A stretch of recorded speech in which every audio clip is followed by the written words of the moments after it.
بسم اللہ الرحمن الرحیم ان الدین عند اللہ الاسلام ومن یبتغ غیر الاسلام دینا فلن يقبل منہ۔ اس وقت پوری دنیا کے اندر مذاہب میں، ادیان میں جو اس وقت اللہ تعالیٰ کے ہاں معتبر ہے وہ مذہب اسلام ہے، اور اسلام کہہ لیجئے یا شریعت محمدیہ کہہ لیجئے، اس کی ایک بڑی خصوصیت یہ ہے کہ اس نے آتے ساتھ ہی پچھلی تمام شریعتوں کو، جو شریعت موسوی تھی، شریعت عیسوی تھی، ان تمام شریعتوں کو ریجیکٹ یعنی منسوخ کر دیا ہے، ناقابل عمل کر دیا ہے۔ اسی طرح اسلام دین نے تمام ادیان کو، دین موسوی کو، دین عیسوی کو، ان تمام کو ریجیکٹ کر دیا ہے، منسوخ کر دیا ہے۔ تو اس زمانے کے اندر کوئی شخص عیسائیت کی ساری کتابیں یاد کر لے، بائبل یاد کر لے، عہد نامہ قدیم، عہد نامہ جدید دونوں یاد کر لے، اور جتنے بھی صحیفے عیسیٰ علیہ السلام پر نازل ہوئے اگر ان سب کو یاد کر لے اور ان پر عمل کرنا شروع کر دے اور لوگوں کو ان کی ترغیب دے، تو اللہ تعالیٰ فرماتے ہیں فَلَن يُقْبَلَ مِنْهُ، اس سے یہ قبول نہیں کیا جائے گا۔ اسی طرح کوئی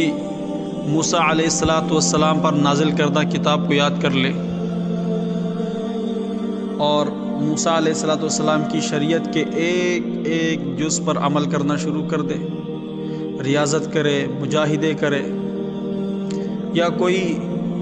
ہندو مت کی ساری کتابوں پر عمل کرنا شروع کر دے، گیتا، رامائن، وید، رگوید، ان سب پر عمل کرنا شروع کر دے،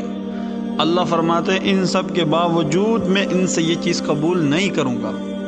اس وقت جو مجھے درکار ہے، جو مجھے چاہیے، جو مطلوب ہے، جو مقصود ہے، وہ اسلام ہے۔ اسلام کی اس گلوبلائزیشن کو دیکھتے ہوئے، اس عالمگیریت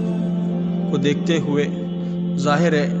عالم کفار کے اندر ایک جلن سی پیدا تو ہونی تھی، ایک جیلسی تو پیدا ہونی تھی۔ تو اس دور میں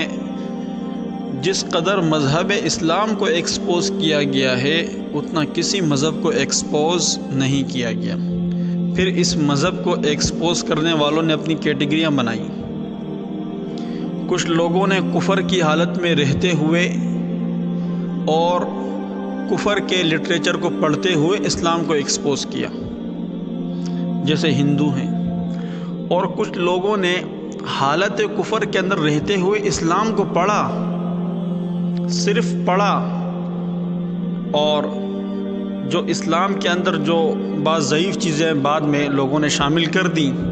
اس کو لے کر اسلام پر حملے کرنے لگے، یا ایسی چیزوں کو لے کر اسلام پر حملے کرنے لگے جو چیز سبب اعتراض بن ہی نہیں سکتا۔ مثال کے طور پر جرمن مستشرقین نے یہ اعتراض کیا کہ یہ کیسی مقدس کتاب ہے جس میں فرعون کے بھی واقعات لکھے ہوئے ہیں، یہ کیسی مقدس کتاب ہے جس میں شیطان کے بھی واقعات لکھے ہوئے ہیں، اگر یہ کتاب مقدس ہے تو ان کے واقعات اس میں کیوں آئے، پلیت لوگوں کے واقعات اس میں کیوں آئے، ناکام ہونے والوں کے واقعات اس میں کیوں آئے؟ حالانکہ بہت ہی واضح سی بات ہے کہ اللہ تعالیٰ عبرت کے لیے کسی کو تو ہمارے لیے بیان کرتے، تو عبرت کے لیے ان کے واقعات کو بیان کیا، لیکن جرمن مستشرقین نے اس کو بھی نہیں بخشا۔ تیسری کیٹیگری ان لوگوں کی جو ہیں تو مسلمان، اسلام کا لبادہ بھی اوڑھا ہوا ہے، کلمہ بھی پڑھا ہے، رسالت کا اقرار بھی کیا ہے، لیکن جن چیزوں پر اسلام کی بنیاد ہے ان کو کھوکھلا کر دیا، ختم نبوت کا مسئلہ ہے اسے کھوکھلا کر دیا، کمزور کر دیا، اجرائے نبوت کے قائل ہو گئے۔ حضرت عیسیٰ علیہ السلام قیامت کے قریب آسمانوں سے واپس آئیں گے، نازل ہوں گے، یہ اسلام کا بنیادی عقیدہ ہے، اس پر وار کرنا شروع کر دیا، اس کا انکار کرنا شروع کر دیا۔ حضرت مہدی علیہ الرضوان قیامت کے قریب تشریف لائیں گے، یہ اسلام کا بنیادی عقیدہ ہے، اس پر وار کرنا شروع کر دیا۔ تو کس قدر وار ہو رہے ہیں اسلام پر۔ چوتھی اور آخری کیٹیگری وہ ہے کہ جنہوں نے اسلام کی بنیادی چیزوں کو تو لے لیا ہے، توحید کو بھی لے لیا، رسالت کو بھی لے لیا، لیکن جن ہستیوں کے ذریعے یہ چیزیں اسلام کے اندر در آئی ہیں ان پر سب و شتم شروع کر دیا، انہیں کافر قرار دیا، انہیں ناقابل اعتماد قرار دیا۔ ظاہر ہے جب وہ ناقابل اعتماد ہوں گے جو یہ چیزیں ہم تک لے کر آئے ہیں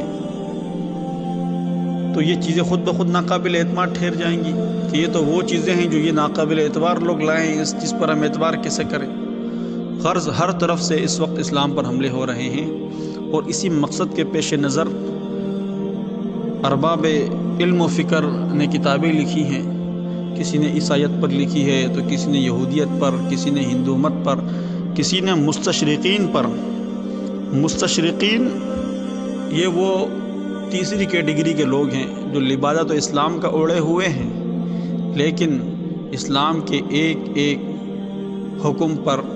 وہ لوگ اعتراض کرنے کے لیے ہمہ وقت کوشاں ہیں۔ تو ان کے خلاف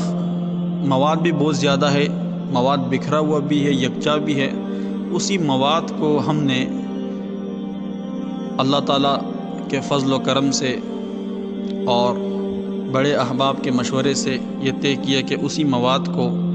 جب سامنے رکھا جائے گا اس طرح اس مواد کو نکھار کر سامنے رکھا جائے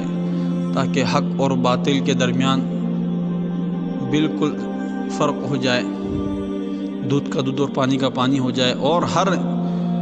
ویڈیو دیکھنے والے کو، لیکچر سننے والے ہر شخص کو اسلام کی حقانیت کا حق الیقین ہو جائے۔